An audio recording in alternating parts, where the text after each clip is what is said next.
ආයුබෝවන්.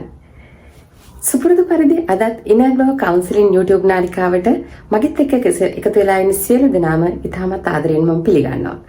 ඉතින් මම පහුගිය සති දෙකක් පුරාවටම කතා කරා එකම මාතෘකාවක් සැකය. අද කතා කරන්නේ සැකය සම්බන්ධයෙන්. මොකද මම හිතනවා සැකය කියන්නේ මොකද්ද? සාමාන්‍ය ජීවිතයේ අපිට තියෙන සැකය මොන වගේ එකක්ද? එනකොට සැකයේ රෝගී තත්ත්වය මොකක්ද? පැරනොයිඩ් පර්සනැලිටි ඩිසෝඩර් කියන්නේ මොකක්ද කියන එක ඔබට දැන් මේ සම්බන්ධයෙන් හොඳ අවබෝධයක් ඇති වීඩියෝ දෙක නරඹුවා නම්.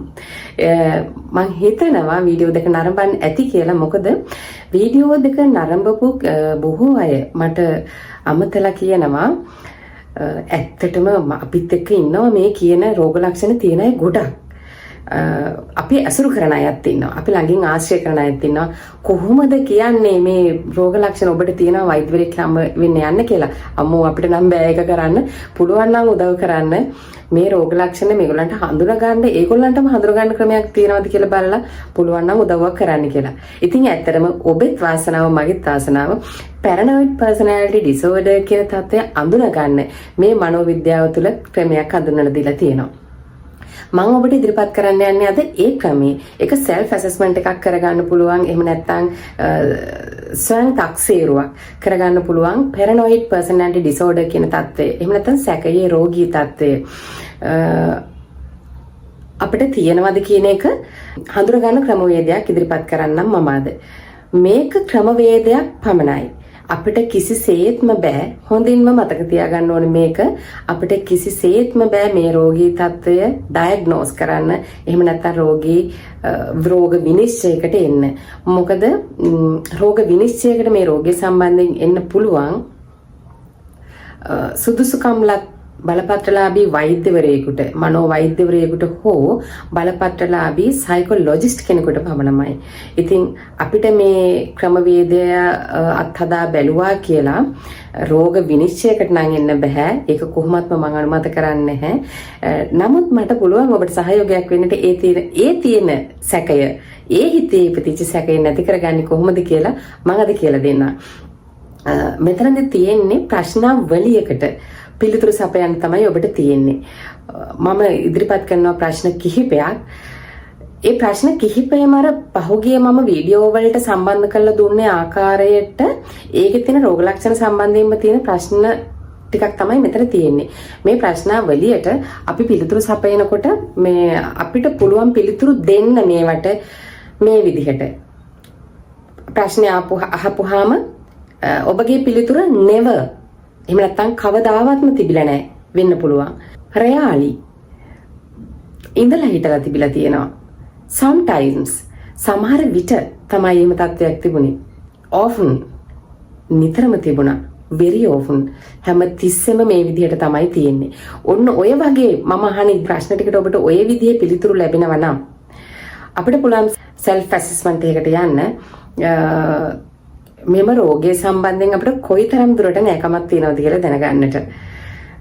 එහෙම නැතුව රෝග විනිශ්චයකට නම් නෙවෙයි මේ ප්‍රශ්න 6 මම ඔබට ඉදිරිපත් කරන්නේ. නැවතත් මම අවධාරණයෙන් ඒ සම්බන්ධයෙන් කියනවා.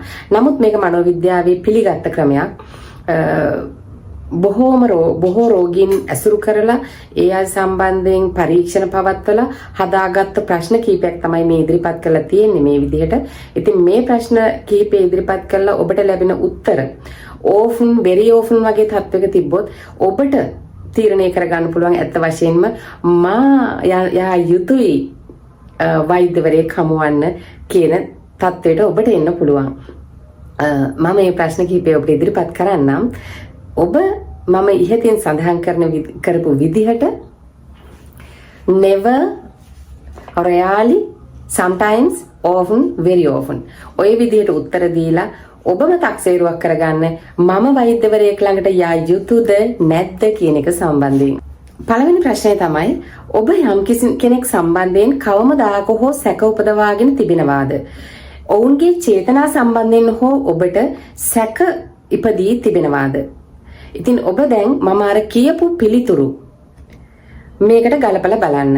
එතනදී ඔබට often, very often කියන තත්ත්වය ආවොත් ඔබ ඉතුරු ප්‍රශ්න ටිකත් මේ විදිහට සලකලා බලන්න පුළුවන්.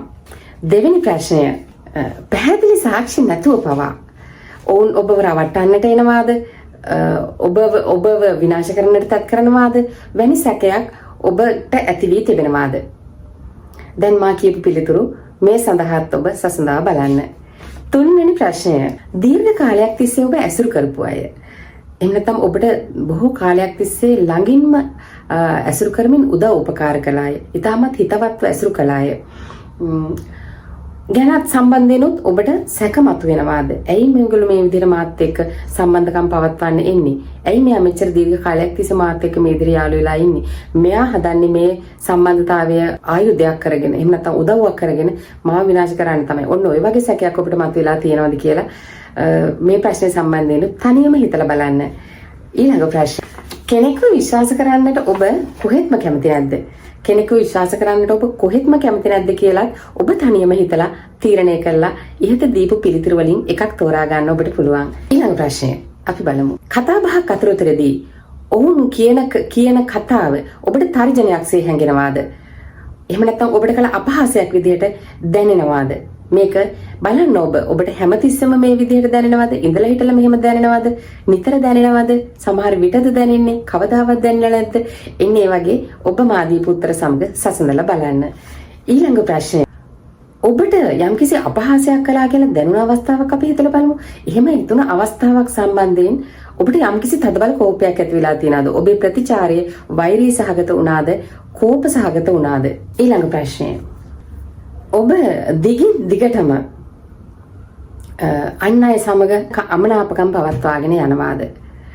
හේතුවක් නැතුව ඔබ යම්කිසි සැක කරන හේතුවක් නිසා අනිත් අයත් එක්ක අමනාපකම් පවත්වාගෙන යනවා නම් එයත් මේ රෝගයේ රෝග ලක්ෂණයක් විදිහට පෙන්වුම් කරලා තියෙනවා. අවසාන ප්‍රශ්නය. ඔබ ආදරය කරන ඔබගේ ආදරය එහෙම නැත්නම් ඔබගේ පාර්ට්නර්ව ඔබගේ ලිංගික සහකරු හෝ සහකාරිය සම්බන්ධයෙන් ඔබට දරුණු ලෙස සැක උපදිනවාද? නිතර සැක උපදිනවාද? ඔබ මේ ප්‍රශ්නයටත් අර පිළිතුරු වලින් එකක් තෝරා ගන්න. දැන් ඔබට පුළුවන් ප්‍රශ්න සියල්ලටම පිළිතුරු සපයලා ඔබට බලන්න මම කොයිතරම් ප්‍රශ්න ප්‍රමාණයකට often very often කියන තත්ත්වයට ඇවිල්ලා තියෙනවද? එහෙම වුණොත් වැඩි ප්‍රශ්න ප්‍රමාණයකට ඔබ often very often කියන තැන ඉන්නවා නම් ඇත්තටම ඔබට මේ රෝගේට නෑකමක් තියෙනවා කියලා හිතන්න පුළුවන්.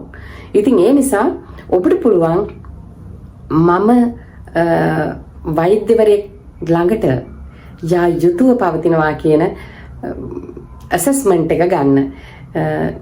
මම හිතනවා මේ ප්‍රශ්න ටිකට පිළිතුරු දීම තුළින් ඔබට ස්වයං අධ්‍යයනයක් කරන්න පුළුවන්, ස්වයං තක්සේරුවක් කරන්න පුළුවන්, self assessment එකක් ඔබ ගැනම කරගන්න පුළුවන්. මේක ඊටාම වටිනවා. මේ වීඩියෝ එක අනිත් අයට ෂෙයා කරන්න. ඔබ දන්න අයට, ඔබ උදව්වක් කළ යුතු අයට මේ වීඩියෝ එක ෂෙයා කරන්න. මේ වීඩියෝ එක ෂෙයා කරලා ඔබට පුළුවන් ඔවුන්ටත් පිළිසරණක් වෙන්නට. මොකද පෞරුෂ ආබාධ තියෙන පුද්ගලයන් බොහෝ දුරට තමන්ගේ පෞරුෂය ගැන ඉතා අභිමානයෙන් යුතුව කටයුතු කරන නිසා ඔවුන් වෛද්‍යවරයෙක් හමුවට යන්න ඉතාමත් මැලිකමක් දක්වනවා.